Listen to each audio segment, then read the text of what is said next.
My glasses. Boom. No, you're good. You're good. Oh. Well, welcome.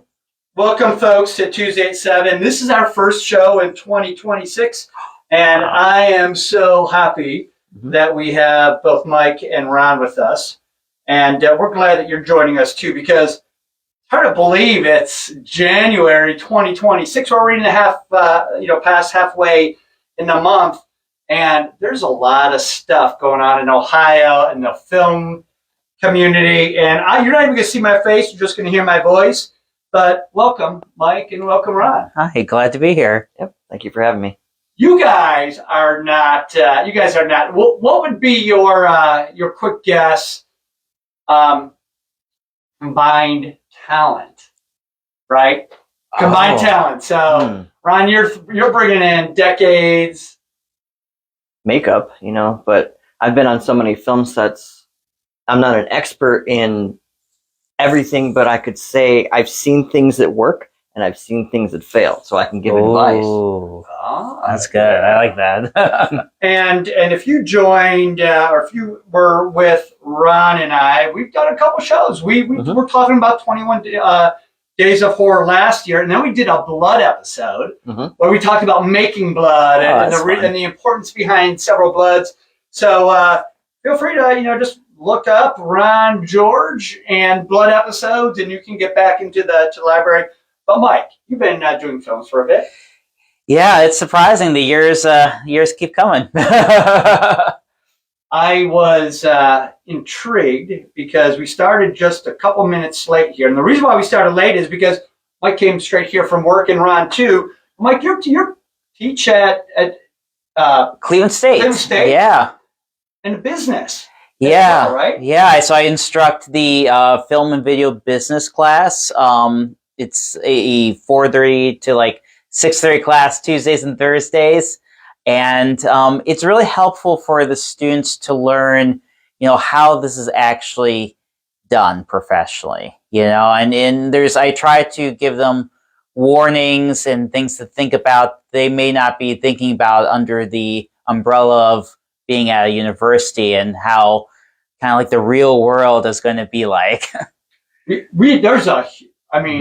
My opinion is I would imagine that Ohio, Northeast Ohio, we have a richer film community, effects, actors, film fest, etc., than most. And I often fail to go, the business of filmmaking is really important to know as well. So right. If you guys have questions, right, for Ron or for Mike, just throw them in here. Tone, thank you for jumping in. We see you.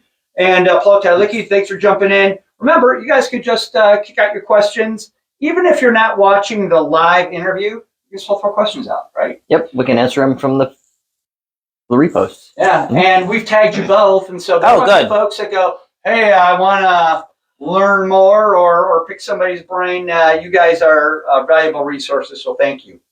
All right, so we're gonna jump right in here, but we got just two things that we wanna mention, and one is the reason why we gather, right, is to pass forward good information. And since we're talking about filmmaking, we're gonna be talking about the Short Sweet Film Fest. We're gonna be talking about 21 Days of Horror, and we got two experts here. The value to the community is your share. And in the very bottom left-hand side of your screen, there's an arrow. That's a share button. If you've never shared, we encourage you to press the button. Facebook will prompt you as to what to do next. But when you share, we know. And next week, when we do our interview, we're going to draw 3 winners. We draw 3 winners. And so your chance of winning is great. But what are we giving away? I'm going to give away a couple pairs of tickets for the showing for the 21 Days of Horror, which is May 9th, Saturday, May 9th, Saturday before Mother's Day. And I'm giving away a pair of 2 tickets for the opening night of the Short Sweet Film Fest, which is Monday, March 2nd at 7 o'clock. Now, I know that 21 Days of Horror has a Facebook page. Does the Short Sweet have a Facebook page? Yes, we have a Facebook page and an Instagram. We use both. We also have a TikTok that we don't use as much, but please, like us on Facebook as well as Instagram. Gotcha. And what we're going to do too, the first people who tag those film festivals in the comments, we'll throw your name in as well. Oh, right? good. Because we want people to be able to click in and get the details right from our interview. But I've got so many questions. But before we jump into the questions and borrow upon your expertise, we've got a winner to draw. Oh, wow. Yeah. We it's been a few weeks, and let's just draw the winner right now. Ryan Wilkins was our. He's never been here before, so I'll let him. Okay. Draw that winner. Okay. And this is for autographed CDs from Ryan Wilkins. Okay, so I have Doc Loomis. Dr. Loomis. Yeah, Dr. Loomis. Yeah. Which is kind of fun because Doc is a good friend, but I mean, that rings Halloween to me, right? Oh, nice. So, Doc, you know what? I'm going to put that in my pocket so I don't forget. But, Doc, thank you so much for your shares. I think actually Doc had done some work with Ryan Wilkins. Oh, cool. But, Ryan, thank you so much for sharing your journey, sharing your advice, and inspiring, certainly in our music side and the rest of us as well. But I'm just gonna kind of cover a couple things, and we're just gonna see where things go. But film fests. Let me talk about Short Sweet, because what is the idea? What is the reason that people might be inspired to jump in and compete? Yeah, so we're going into our 15th festival. I came up with the idea with a few friends back in 2011. And at the time, I was really struggling to find venues to screen some of my first projects. But most importantly, I wanted to share my projects with others. It's no fun to just toss online and not get to see, live reactions, live feedback, bring your family and friends. And so we decided to create the Short Sweet Film Fest, and we're really industry focused, as most of the people who attend this are also other filmmakers showcasing their work. So it's a great spot to not only network, but to realize you're not alone doing this. There's plenty of other people that have the same interests and goals and dreams as you, and hopefully you can work with them. Short suggests how long are the finished films? They cannot exceed 40 minutes. That's our cutoff. Most of them are usually around about 10 minutes. Okay. Yeah. For those who are competing, right, they would sign up. Mm-hmm. And is there a... So he has a competition as well. You have a competition as well. And yes. And that already, the kickoff already happened for that one. Yes. Yeah. So we're right now getting ready to start showcasing the work. The schedule and tickets will actually go on sale this Friday. Yay! But we have two things going on. So we show about 300 short films. Again, have to be under 40 minutes here. And then additionally, what Ron is referring to is there's also a competition, and we just had the kickoff, where teams pick a sweet prompt, and then from there they go on to make a 5-minute film based off that prompt that they chose. Yeah. So it could be like Bigfoot or elderly crazy ladies. Yeah, or zombies or something, just fun stuff. Instead, just the traditional, categories, which is what we have for the actual festival, like comedy, drama. But we really want to make this a means for people to be really creative and really make films that they probably wouldn't do outside of the competition. Mm-hmm. Yeah, it probably bums people out of their comfort zone because they're like, I'm a horror guy, and all of a sudden I picked, musical, right? Or something else. Yeah, musical's a category, so yeah. Love it. Yeah. What is there? I would imagine that both film fests, right, have teams with varying expertise. Mm-hmm. Mm-hmm. Tell us about that. Yeah, so what's nice is we'll get students, and even as early as a high school level, that are competing with or against, I guess, teams that have, filmmakers that have been doing this 20, 30 years. But, as I'm sure a lot of our viewers know, the technology is really catching up. So what really is becoming so important is the creativity side and the storytelling side. And so storytelling is, as I'm sure a lot of the viewers know, is just so absolutely vital in this day and age. And so even you may have been doing this for a while, but some of these, high school students have some really interesting stories to tell, so they can do just as well, if not better. We've got Barb, Paul, Franklin says, Ron, Roger, guys, we've got people jumping in. Lisa, Diane, thank you for joining us. Feel free to share some questions. And again, if you haven't caught the very beginning, we have three giveaways for people who share. So next week, if you share, next week we're going to draw 3 winners. And if your name is drawn, you'll have a pair of tickets, right, to the 21 Days of Horror, or a pair of tickets to the screening of the Short and Sweet Film Festival. I would imagine that there are folks, right, who may look back to say, my filmmaking career began, or passion began, with a competition. Right. Yeah. I was going to add to that what he was saying. I'm one of the judges actually for Short Sweet, and I see a lot of teams that actor or actresses that have a hard time getting on different films. So this is a good opportunity for them to just create their own team. And a lot of people have said, I created my own team because nobody would put me in their film. And they're actually really good actors and actresses. But so to watch them start, from scratch with their own thing and watch them grow over the years, that's like, I don't know, it's like my soft spot. I like to see the progressions. Yeah, and just the more practice you get at anything, you're going to get better. But also, once you start building up that resume, that demo reel, maybe if you weren't casted before, and now you have proof, you have evidence that you are talented, and people are passionate, and people are attracted to that, and hopefully they'll cast you or hire you or help fund you for your future projects. When a group signs up for a team, right around you says, hey, well, I'll be a team leader. Who are they pulling in to be a part of that, right? Because I think we're going to have some folks watching here who are like, I've never been in a film, I have no idea, but I'm curious. Like, what is it like? Who are you gathering for a team?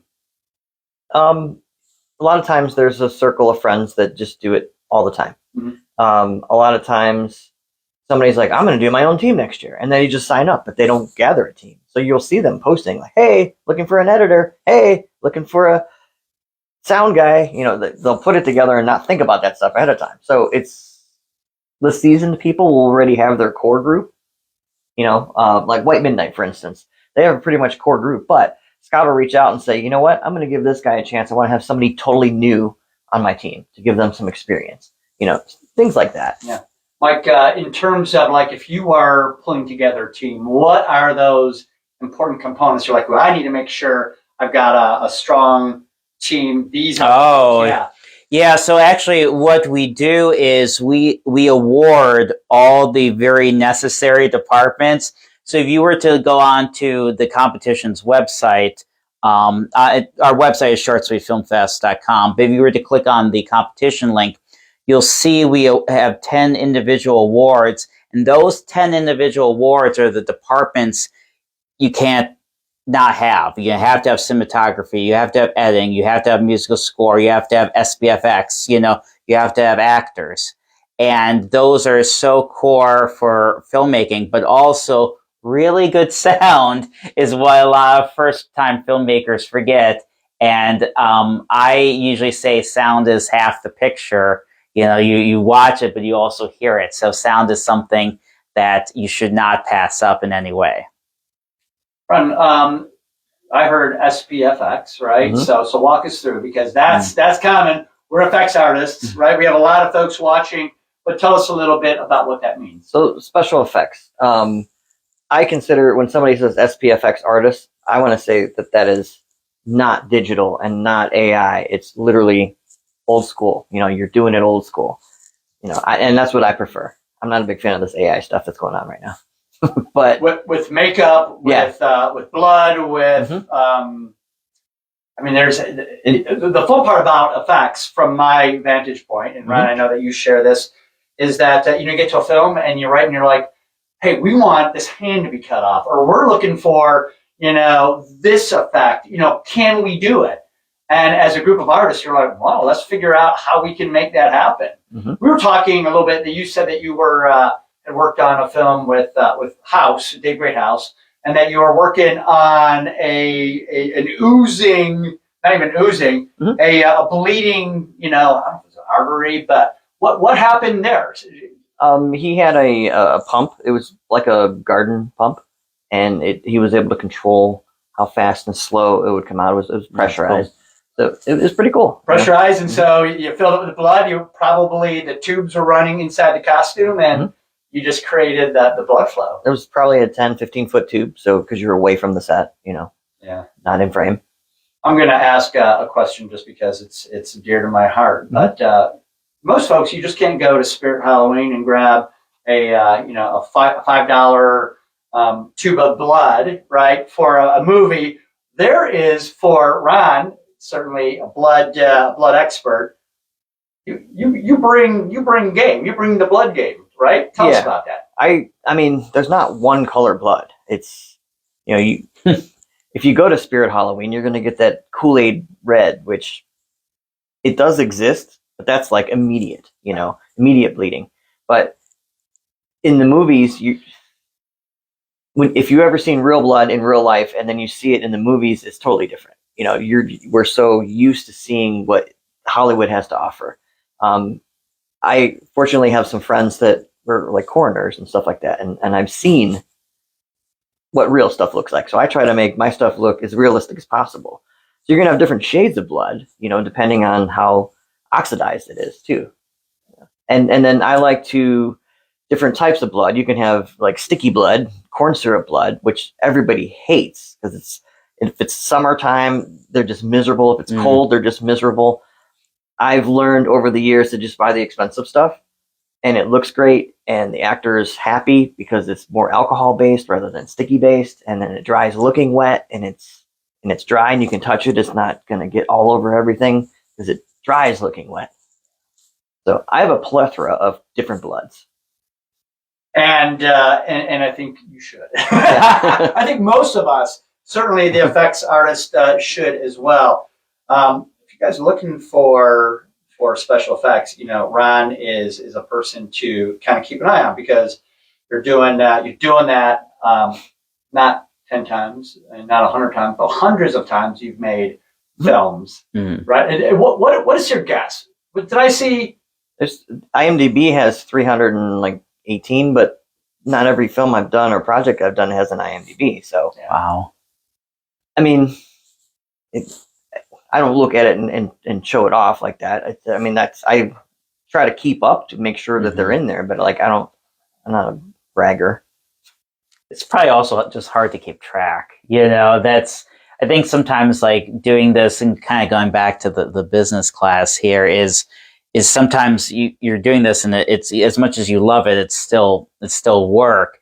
And so you don't like replay, work sometimes in your head. And so like sometimes I forget to see like the final product of some of the films I've worked on, not because I didn't like doing it. I love doing it. It's just like I'm already on to like the next thing, the next exciting thing. So like you don't want to, at least in my opinion, you probably don't want to get stuck in the past. You're too busy thinking about what's the next project.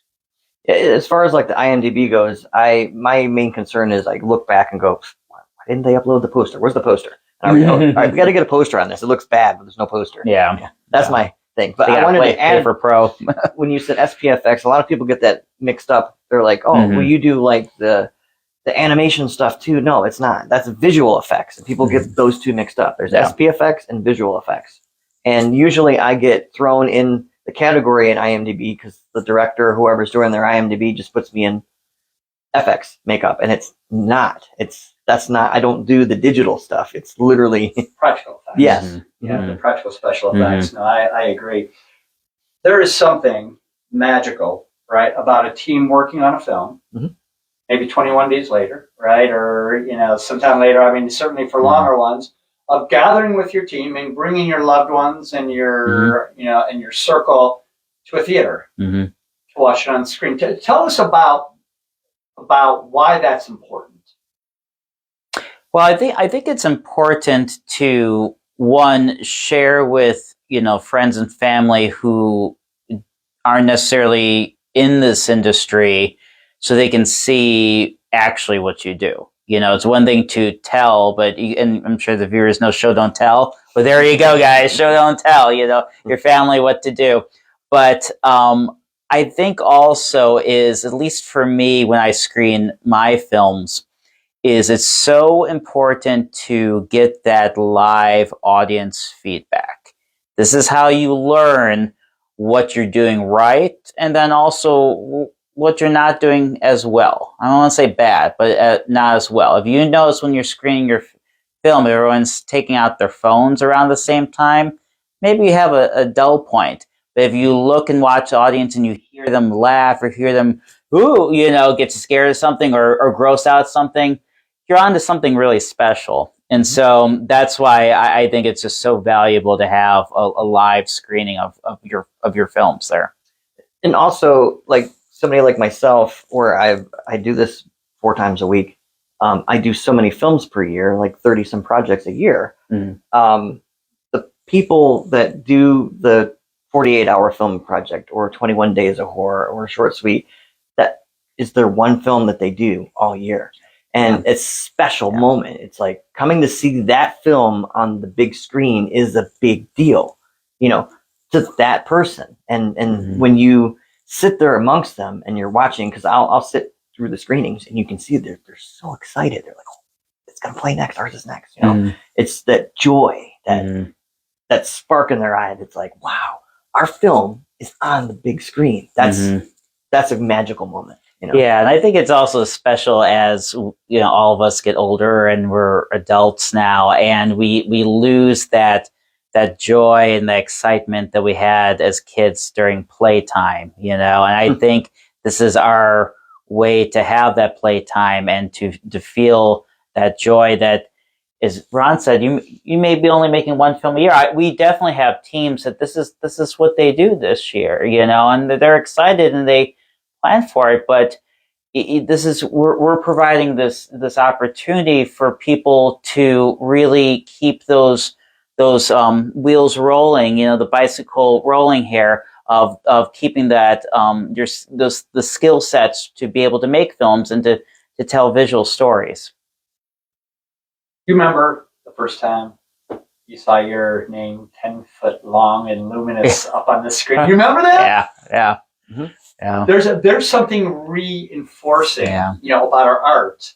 And as filmmakers, right, we wait for the credits because it's important to us for us to find out who did the sound. Like, that was great. Like, who are the special effects folks? Who's the director? Those are such important things that I think. I mean, we appreciate that as filmmakers, but those who may be film curious and say, I'd like to get to know and participate. What advice, I'll ask Ron first. What advice would you give, right? You got someone who goes, I've never been in front of a camera. I've never been behind a camera. I'd be happy just to be on set and hold a boom or, hold a, lighting or a shield or something. For people who have no experience, what might be a way for, to inspire or get somebody to, step in? So I actually get that question a lot when I go to the SIF meeting or mixers. Yeah. It's always packed elbow to elbow every time. The film commission mixers, you mean? Yeah, that's what I meant. Sorry. And it's just full of hungry people, and they're like, "Oh, how did you get on this? And how did you get on this?" And I said, "Well, I went to look on Facebook, look up mixers, look up film mixers, because sometimes the 48 has their own. Short Suite has their own mixers." Just look and see what people are doing. Try to do something. Don't ever do a feature first. That's the biggest mistake. Like I'm that one guy that's gonna outdo everybody. No, just do a short. Do like 5 shorts and then do a feature. Just do little things, even if it's. I'll use Scott Brocious for an example. He bought a new camera, so he just made a 2-minute short. It wasn't really a film. It wasn't a complete film. He wanted to test how this lens was going to work. And he bought some lighting stuff. He wanted to see how lighting was. It wasn't a coherent film. Mm-hmm. Just test. You can do it with your cell phone these days, just test. Yeah. I building off of that, with all the resources available, especially actors, as someone who's a professional actor with a talent group, the way I rehearse and practice is I'll just, film myself and you look back and, people I get so nervous.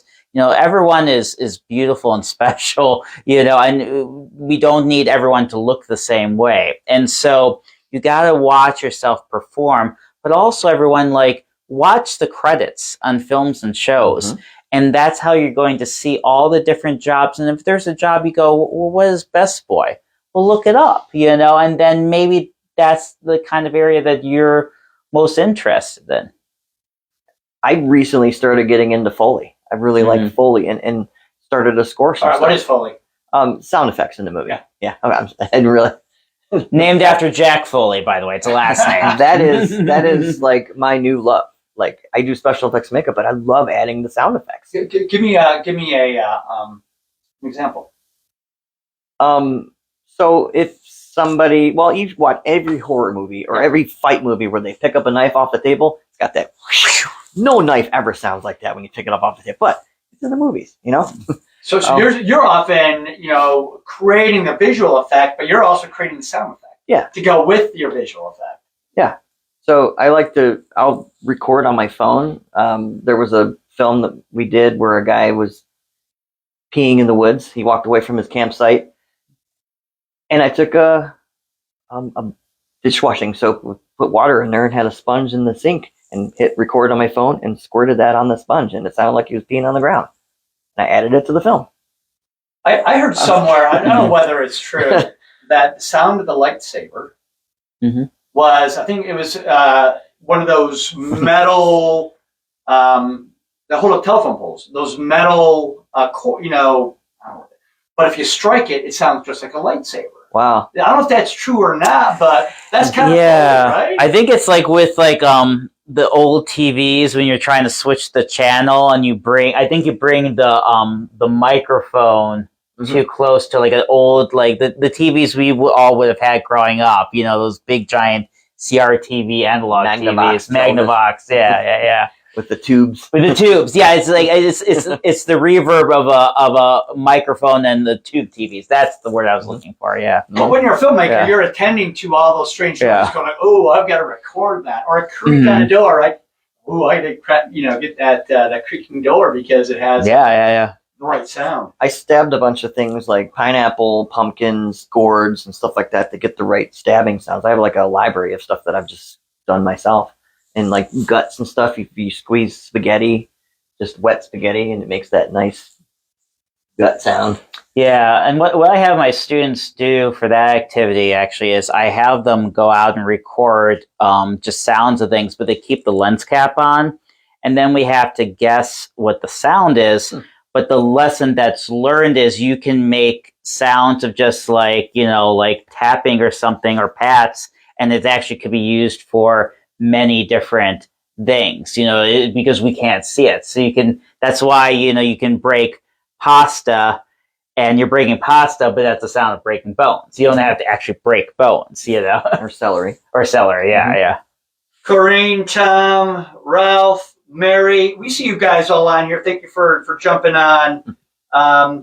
Hey, if you share, right, we got 3 giveaways next week. So if you share, we'll know it. We're going to give away 3 pairs. 3 pairs, 2 to 21 Days of Horror, the film, the showing, right?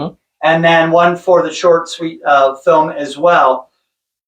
Let's. I'm going to kind of dig in. So, Mike, what's your position with the short, sweet? Oh yeah, I'm the creator and executive director. So yeah, I started 15 years ago. 15 years ago. Yeah. Is that a yearly? It is, okay. Yeah. So so this is the 15th annual. Yeah, we started in 2011. So yeah, it's every year, and then we also have a second festival that just started last year in New York City as well. Mm-hmm. Expansion. Yeah. Congratulations. Thank you. Are there specific parameters around your film festival? Yeah, so you submit via categories like genres, like comedy, drama are the big ones. But then we get more specific, like horror, science fiction, LGBTQ. Our new one is Women in Focus. That are films directed or produced by women. That was a hugely popular category, and we're actually going to have at least 2 programs of it on Saturday, March 7th. Besides the recognition and a lot of eyeballs, mm-hmm. right, on those films, what might be another win for teams to submit? Yeah, so for the competition, there are cash prizes, but there's also non-cash prizes as well. And then for the main festival, there's a best, a outstanding, and honorable mention for each category as well. And then you get updated laurels that you can use for your trailers, your posters, and then also just, credit. So when you go to try to finance another film, it's very clear that you won an award out of hundreds and hundreds of other films. And then you could honestly, say, this was an award-winning mm-hmm. film, right? Mm-hmm. And have some of that credibility behind it too. Ron, doesn't surprise us that you're heading up the 21 Days of Horror. This is year 3. Year 3, okay. Oh, wow. Yeah. Tell us a little bit about the idea. Like why 21 Days of Horror? Why 21? What's the length, or any other parameters or ideas? So I wanted to do this. I had the idea in 2018, and I was thinking, well, I'd like to do this because, I like doing the 48 horror one, and then I started getting real busy that year and doing a lot of films and stuff. And then at the end of 2019, Brian Bowers, who was running the 48, stepped down, and he offered it to Scott Brocious first. And Scott said, well, hey, I haven't won yet. I haven't made it to Filmapalooza, so I don't want to be a producer yet. And then so I was like, well, I would do it. So I messaged Brian, and we met, and he handed it over to me, and I ran it. So I had to put my initial dream on hold, and then I ran it for a while, and I had, it ran its course for me, and I was like, I really want to do this thing. So I brought 21 Days alive, from there. Now, 21 Days, if a team is like, we're interested in participating to 21 Days of Horror, like, what happens next? So 21daysofhorror.com is the website, and you can go under competition or under enrollment, and then you can sign up there. It's $125 to sign up, and I cap it at 24 teams because it's an 8-minute short, and that includes credits. So 8 times 24 is 3.5 hours. Nobody wants to sit longer than that. We're going to show 2 screening groups of 12 and then do the award ceremony. So if I had 30 films, that's a really long day. Yeah. And I have teams. It's not just for Ohio. It's open to other states. So last year we had 4 teams from Atlanta, 2 from PA, and 1 from Michigan. The rest were from Ohio. So and last year sold out, right? Were all the spots taken? All the spots were taken. One backed out because they had some family issues going on. Mm-hmm. And I told them I'll let them carry over their thing and they can do it this year, but I'm not carrying. If they can't do it this year, whatever. Yeah. Because it's my competition, I make the rules. So I was like, I'll be nice, So teams decide to join 21 Days of Horror. So it's always going to be April 1st through April 21st. So okay. That's 21 days. 21 days is 3 weeks. And the kickoff will be the 1st, which is April Fool's Day. And it's not a joke. They'll come out, draw a subgenre of horror, and then... Like what? Subgenre? Give us a couple. I have the new one this year, Creepy Clowns. Oh. I have fast zombies. I have slow zombies. I have psychological. There's like witches in the occult. Classic monsters. I'm drawing a blank right now, but there's 17 different genres, I believe, and I also do a wild card. So if you pull that wild card, you can pick any genre that you want, even if somebody already has it. You can do that one. So it just gives you an upper hand in it. So on top of that, after everybody has picked their genres, I will give them a prop that has to be in the film. And I don't try to make it hard because my goal is to make you have a nice polished 8-minute film that you can then submit to Short Suite or Horror Hotel, Kenodrome, Indie Gathering, Akron Film Festival, any film festival. It could go in from here. So I'm not going to give you a silly thing like a lifesaver, that has to be in your film. It's going to be like first year we did duct tape, and last year it was chain. Mm-hmm. And then I give you a scenario. So the scenario the first year was the power goes out, and last year was somebody in your film has to die by a hammer. Hammer kill. So this year will be something new, and you won't find out until the kickoff. So it requires some fresh writing. Mm-hmm. You might be able to, maybe have a little bit of vision about what you'd like to do, but you really can't, mm-hmm. Write your film until mm-hmm. you start getting your genre, your subgenre, yep. and your props, and some other scenarios to kind of throw in there. And I don't allow AI. No, yeah, love that. You got to be all natural. Then we'll do a showing where we'll do 2 groups of 12, and then I have T-shirts and merchandise and stuff for people to buy, and then we do an award ceremony immediately after the second showing. Tell us the importance of awards, right? Because mm-hmm. that is such an important, mm-hmm. the reinforcing of excellence, I think, is such an important thing. So I'm going to throw back over to Mike here after Ron's answer. So I do a trophy for first place, and then I do a first place and a second place for every category that I do, and I have tons of categories. And then I do something silly for second place. But you get a certificate, and first place is a trophy. First year it was a severed finger. Last year it was a severed toe. This year I can't say what it is, but it'll be something different, a severed body part. But it's just something fun. And then they have something that they can make a horror movie with next year. Sometimes people have like 10 of them, That's funny. Mike, what's the importance of, the awards portion of your process? I think what is important to remember once you receive an award is a group of individuals who usually or hopefully have some expertise in what they're saying, have reviewed the films, and then objectively, without bias, decided what was the best. Mm-hmm. And I think sometimes it's a little hard to accept if you didn't get it. But once you realize that that's also a learning experience, if you didn't get an award, what could you do better, or how could you improve on to maybe get an award in future years? So I think the importance is learning that, one, you're doing something right, but two, you're doing something that you can improve on and make and be better, basically. On occasion, go ahead, Ron. I'll throw in after that.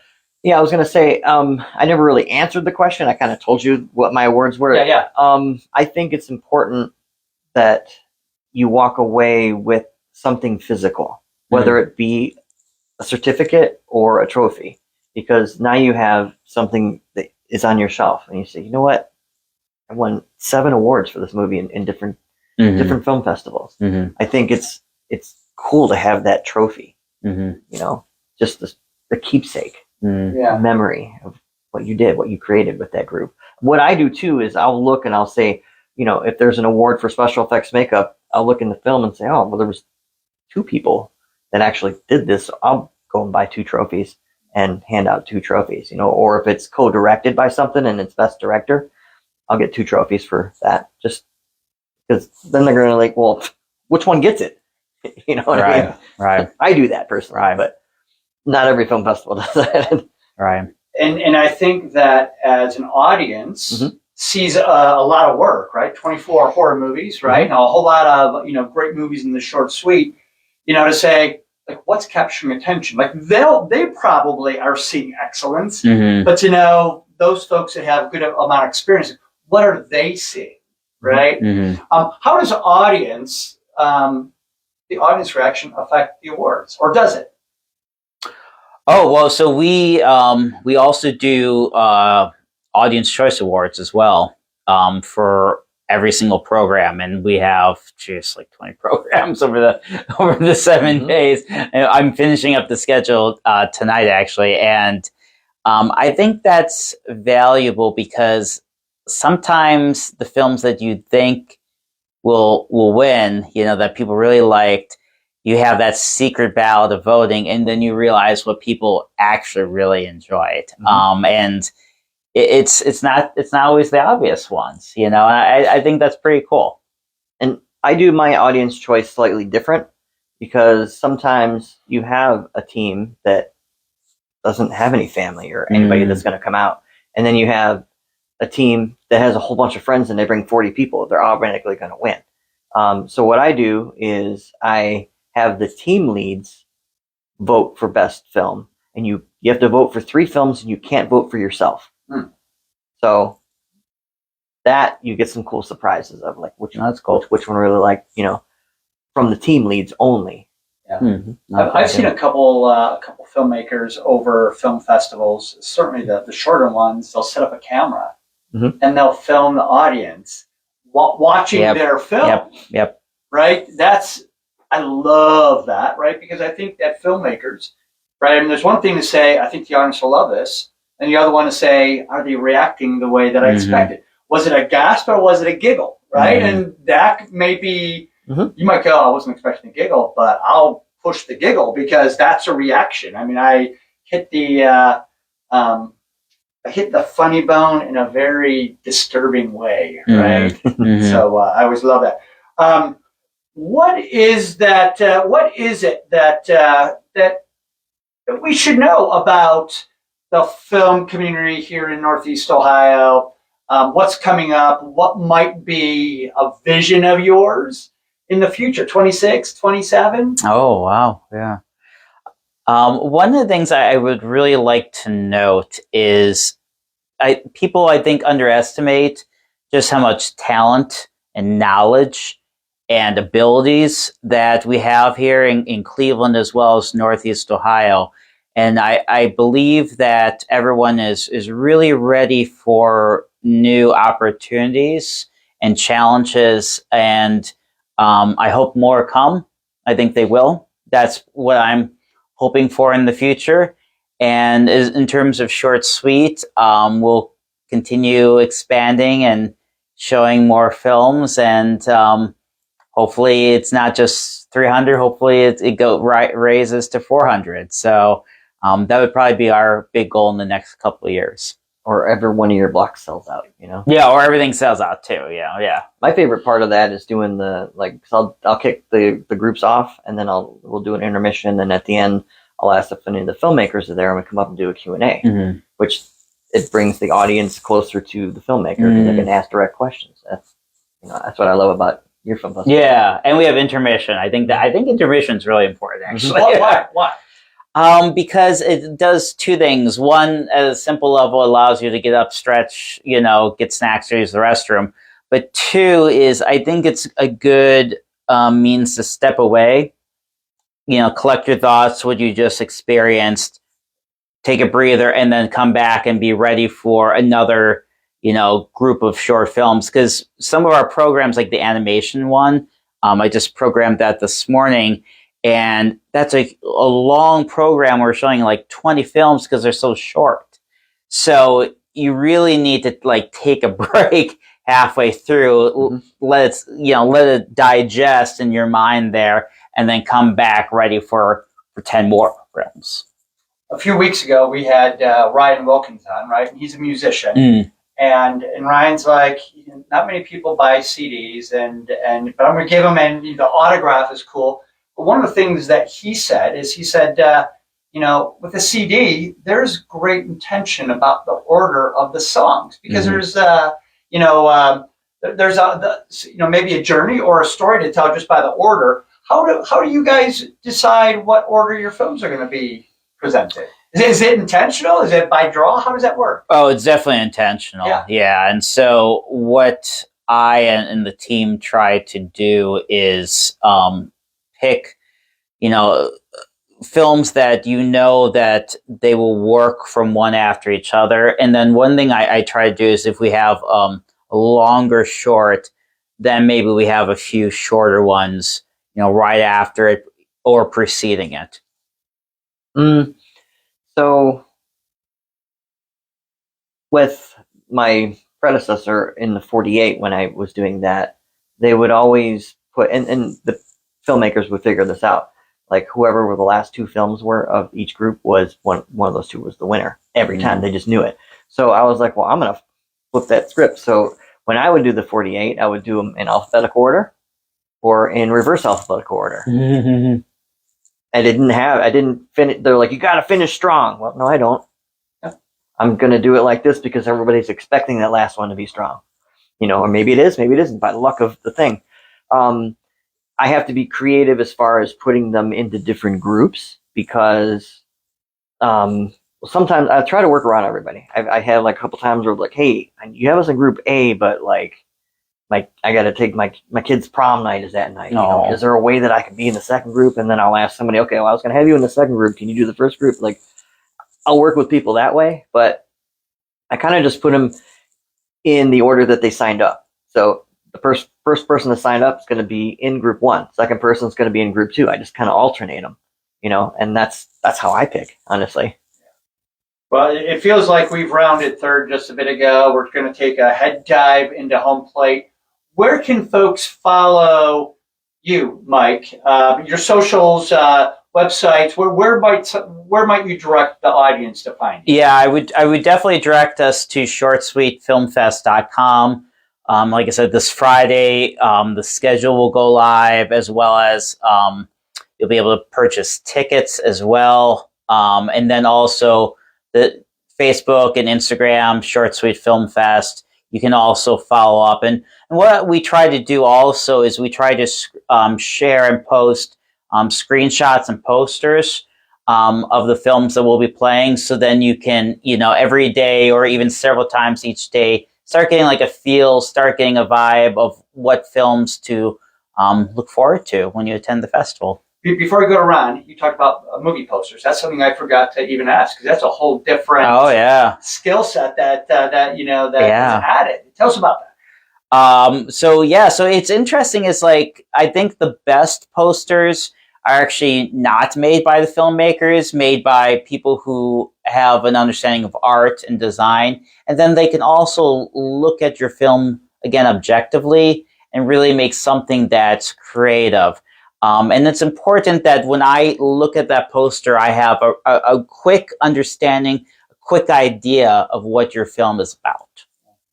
Ron, in terms of where do people, if they want to connect with you and the 21 Days of Horror, where do they find you? 21daysofhorror.com. There's also an Instagram for that. I don't have a TikTok for that. I have personal TikTok, but I do promote 21 Days of Horror on there. And we got you both tagged here. Mm-hmm. Will you move a copy of this over to YouTube? Because Facebook eventually pulls down the slide. But for those who are joining, just a quick reminder, right? If you've enjoyed this or you know of anybody who would benefit from this discussion, maybe interested in getting in or maybe being, a Foley or a gaffer or, into sound. You don't have to be an actor or an actress, right? There's many different things, but there's a share button. The very bottom left-hand side of your screen, there's an arrow. When you press that arrow, we know it, and Facebook will prompt you as to what to do next. You could send it to an individual. You could send it to your friends list, and we hope that you do. You can also share it to a group. And the one thing, what groups do you belong to? Facebook groups. So many. Yeah. What are some? The Ohio Film Group is great. The Cleveland Film Group, the 48 Hour Film Group, the Ron's 21 Days of Horror. Midwest Film Group. I belong to the Dayton Film Group, the Cincinnati Film Group. There's PA and Kentucky. Cleveland State has a film group that's pretty strong. Akron film group. There's one in Elyria too. There's a Elyria film group. They're everywhere. Just search Cleveland and film, and there's a bunch. I would also recommend, if you guys haven't done this as well, sign up for the free email list of Neo Ohio Pal, Northeast Ohio Performing Arts List by Fred Sternfeld. It's a great resource to learn different jobs, different opportunities, and you'll get like a couple emails a day of just different things that people are looking to fill. And then if you go on the Film Freeway, you can just search like Ohio Film Festival, and you can find ones, and then some of them are free. And, you know, it doesn't hurt to submit a free one. And then how do you sign up for the New York one now? When is that? When will that open? Great, yeah. So we'll probably next week, once I catch my breath of getting the schedule out for the Cleveland one, we're going to launch taking submissions for the New York one. And the New York one is September 27, 28, the last weekend of September. And it's in Manhattan. But the Cleveland one is, again, March 2nd through 8th of 2026. Well, we appreciate everybody who's joined us. And I don't even know, because it feels kind of a time warp when you're with creative people. So I don't know whether we've been on for 40 minutes or an hour or 30 minutes, but thank you for joining us. We encourage you to share. Thank you, Ron, for your guts and gore, your special effects, for organizing 21 Days of Horror.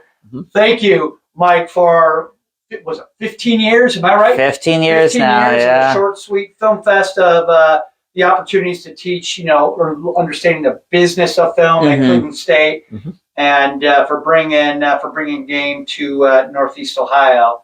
Reach out to these guys, folks, if you're interested. Again, we're Tuesday at 7. We're a group that gathers digitally every week, and we just want to inspire you and give you opportunities to get involved. And Mike and Ron, thank you for joining us tonight. Thank you.